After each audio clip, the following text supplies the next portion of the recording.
नमस्कार, मैं हूं संजीव शर्मा और आप देख रहे हैं नेशन नाउ समाचार। यूपी में क्या चल रहा है, कौन सी खबरें आपको जाननी चाहिए, आइए आपको सीधे लिए चलते हैं उत्तर प्रदेश की 10 सबसे बड़ी और अहम खबरों की ओर जो आज के दिन पर हावी रही। ये हैं वो 10 बड़ी सुर्खियां जिनसे आपको रहना है अपडेट।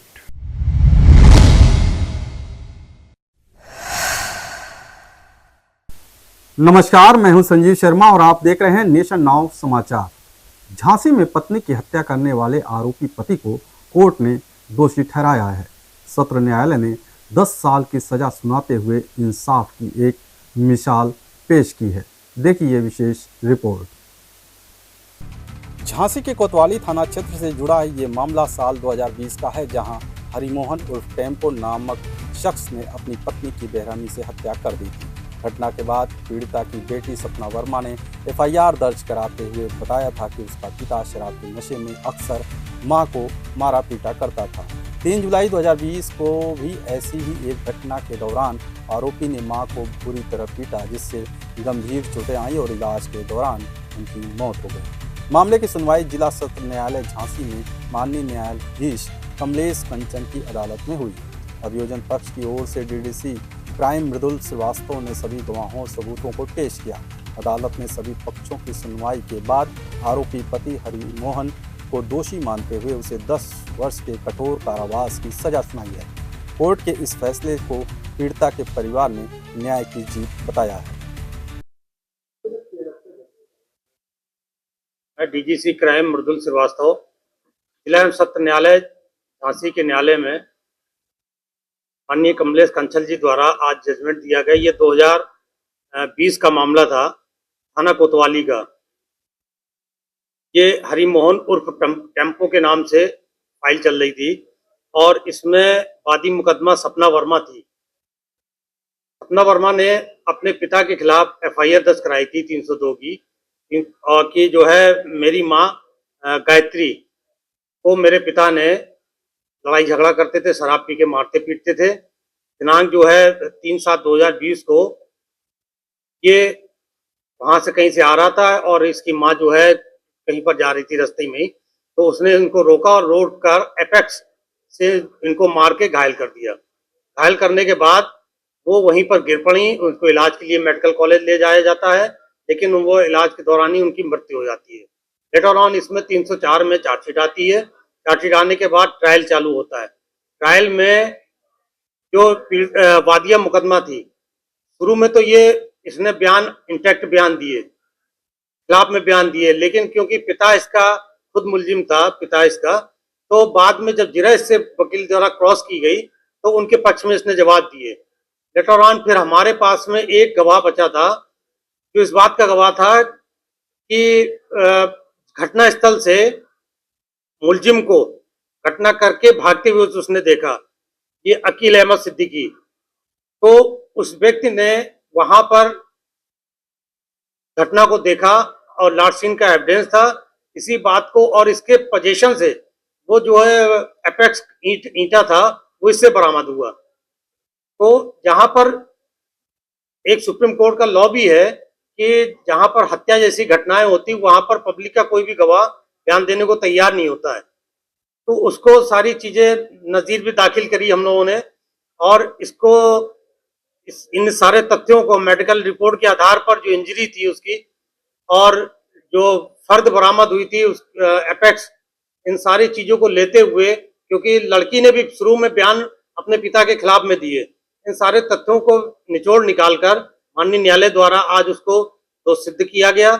10 वर्ष का कारावास और 10,000 रुपए जुर्माना राशि न जमा करने पर उसको जो है 1 साल के अतिरिक्त कारावास और भोगना पड़ेगा। तो ये आज जो है ऐतिहासिक फैसला आया है। मैं माननीय न्यायालय का धन्यवाद देता हूं कि जिन्होंने एक पक्षदोष घोषित हो जाने के कारण और इंटैक्ट गवाह होने के बावजूद वो जिरह में पक्षदोष हो गई, उसके बावजूद भी फर्द बरामदगी लार्सिन एविडेंस के आधार पर आज जो है मृतका को न्याय मिल पाया है।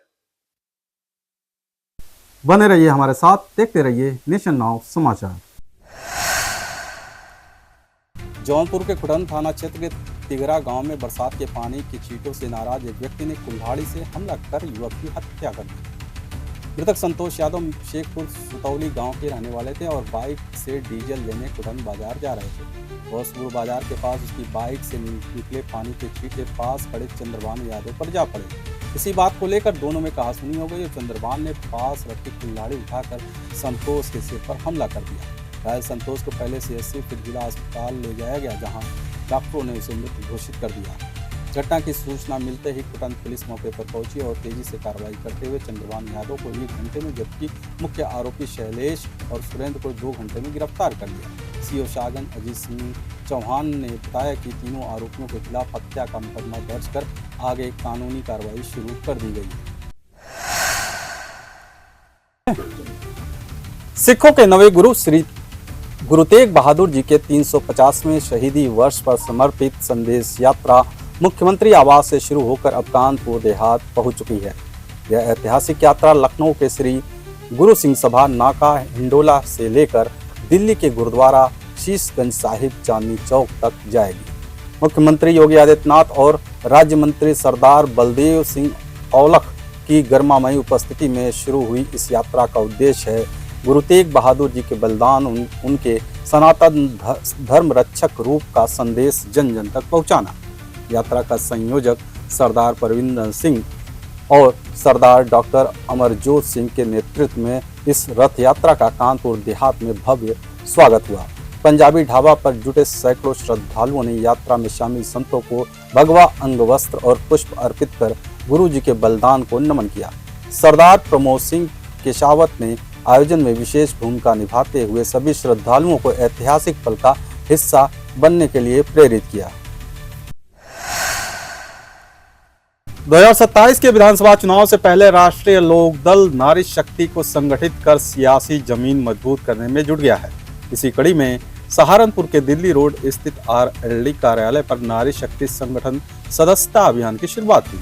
मुख्य अतिथि के तौर पर पहुंची RLD की महिला प्रदेश अध्यक्ष परिणीता सिंह ने कार्यक्रम का उद्घाटन किया और महिला संगठन को मजबूत करने की रणनीति साझा की। इस मौके पर सहारनपुर महिला प्रकोष्ठ की नई जिला अध्यक्ष प्रियंका सिंह को नियुक्त किया गया और उन्हें उनकी टीम के साथ नियुक्ति पत्र सौंपा गया। कार्यक्रम के दौरान परिणीता सिंह ने सांसद चंद्रशेखर आजाद को लेकर बड़ा बयान देते हुए कहा कि उन्हें तुरंत पार्टी से इस्तीफा देना चाहिए। अगर वो रोहिणी में हमसे मिले तो हम उन्हें न्याय दिलाएंगे।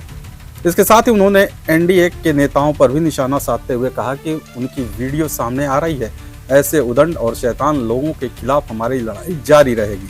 उन्होंने कहा कि RLD महिलाओं को अब केवल 35% नहीं बल्कि 50% भागीदारी दिलवाने के लिए संकल्पित है। पार्टी का उद्देश्य अधिक से अधिक महिलाओं को जोड़ना और चुनावी मैदान में उतारना है। पीलीभीत जनपद के पूरनपुर तहसील क्षेत्र के गांव शेरपुर में उस वक्त अफरा तफरी मच गई जब खेतों में काम कर रहे किसानों की नज़र एक बाघ पर पड़ी। किसानों ने तुरंत गांव पहुंचकर अन्य ग्रामीणों को जानकारी दी। बताया जा रहा है कि बाघ पहले सोबरन के खेत में दिखा, फिर वहां से बिट्टू के खेत में घुस गया। इसके बाद पेट्रोल पंप के पीछे बाघिन और शावक के भी पगचिन्ह मिले। सलीम बेग के खेत में भी पगचिन्ह देखने को मिले। जंगल से सटे इन गाँवों में बाघों की बढ़ती आमद से लोग खेतों में काम करने से डर रहे हैं। वन विभाग की PTR और सामाजिक वानिकी की टीमें इलाके में निगरानी कर रही हैं। 2 अलग अलग जगहों पर मिले पगचिन्हों से यह आशंका जताई जा रही है कि इलाके में 1 से अधिक बाघ मौजूद हैं। हालांकि वन विभाग की ओर से यह स्पष्ट नहीं किया गया है कि इनमें कोई बाघिन है या नहीं। ग्रामीणों ने मांग की है कि बाघ के परिवार को जल्द से जल्द पकड़ा जाए ताकि आने वाले समय में किसी बड़ी घटना से बचा जा सके। पीलीभीत के हजारा थाना क्षेत्र स्थित सिद्धनगर गांव में उस समय अफरा तफरी मच गई जब गांव किनारे बनी रपटा पुलिया के पास पानी में एक अज्ञात शव देखा गया। सूचना मिलते ही हजारा पुलिस मौके पर पहुंची और कई घंटों की कड़ी मशक्कत के बाद शव को बाहर निकाला गया। फिलहाल शव की पहचान नहीं हो पाई और न ही मौत के कारणों की पुष्टि हो सकी है। पुलिस अब इस मामले में हत्या, हादसा या आत्महत्या हर एंगल से जांच कर रही है। शव को कब्जे में लेकर पोस्टमार्टम के लिए भेज दिया गया है ताकि मौत की असली वजह सामने आ सके।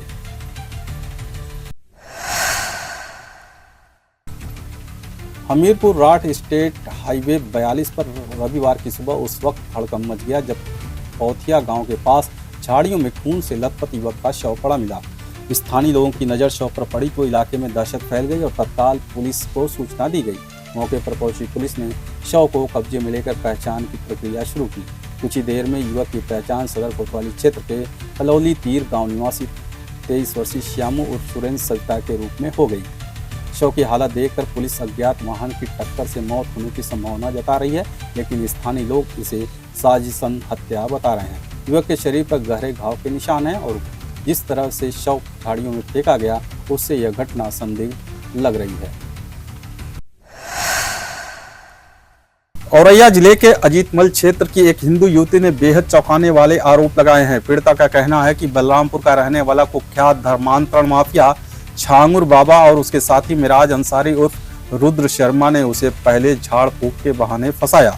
मिराज पहले खुद को रुद्र शर्मा बताता था और युवती के घर आना जाना करता था। धीरे धीरे उसने पीड़िता को मानसिक रूप से नियंत्रित कर लिया। एक दिन उसे मस्जिद लेकर जबरन निकाह कर लिया और उसकी पहचान को पूरी तरह बदल दिया। 3 महीने तक उसे कैद में रखा गया। इस दौरान वीडियो कॉल पर छांगुर बाबा ने उसे जहन्नुम नाम दिया और भारत को इस्लामिक राष्ट्र बनाने की बात कही।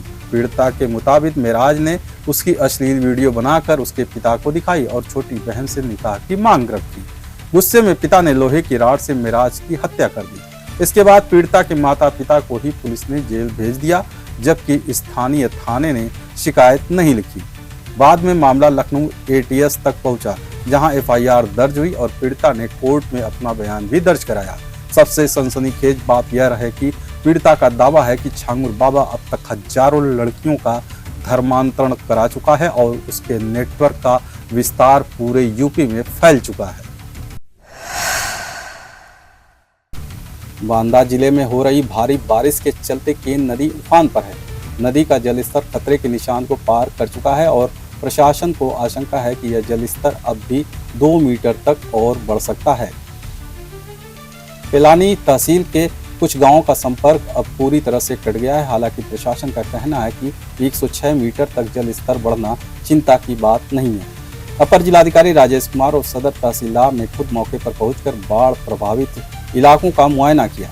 प्रशासन ने बताया कि बाढ़ की आशंका वाले इलाकों में नावें तैनात कर दी गई हैं ताकि लोगों का आवागमन बना रहे और किसी आपात स्थिति से निपटा जा सके। जनपद प्रशासन बाढ़ से निपटने के लिए पूरी तरह से तैयार है और लगातार निगरानी की जा रही है ताकि कोई जान माल का नुकसान न हो। उत्तर प्रदेश के बरेली जनपद में हर साल सावन में शिव भक्तों का जन सैलाब उमड़ता है।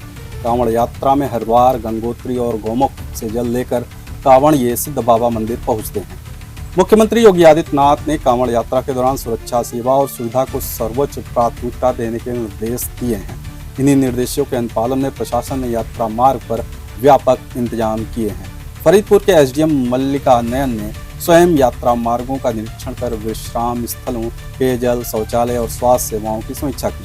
वहीं CO फरीदपुर संदीप सिंह ने बुखारा रोड स्थित सिद्ध बाबा मंदिर पहुंचकर सुरक्षा व्यवस्था का जायजा लिया। प्रशासन ने यह सुनिश्चित किया है कि किसी भी श्रद्धालु को असुविधा न हो और यात्रा शांतिपूर्ण ढंग से पूरी हो। स्वास्थ्य शिविरों, ट्रैफिक रूट डायवर्जन और सफाई व्यवस्था को लेकर नगरपालिका और स्वास्थ्य विभाग को विशेष निर्देश दिए गए हैं। इस भव्य आयोजन को सफल बनाने के लिए पुलिस और प्रशासन और मंदिर समिति एकजुट होकर कार्य कर रही है।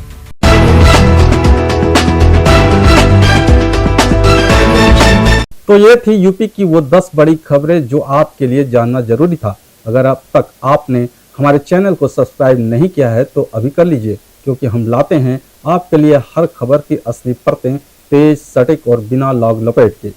मैं संजीव शर्मा, देखते रहिए नेशन नाउ समाचार।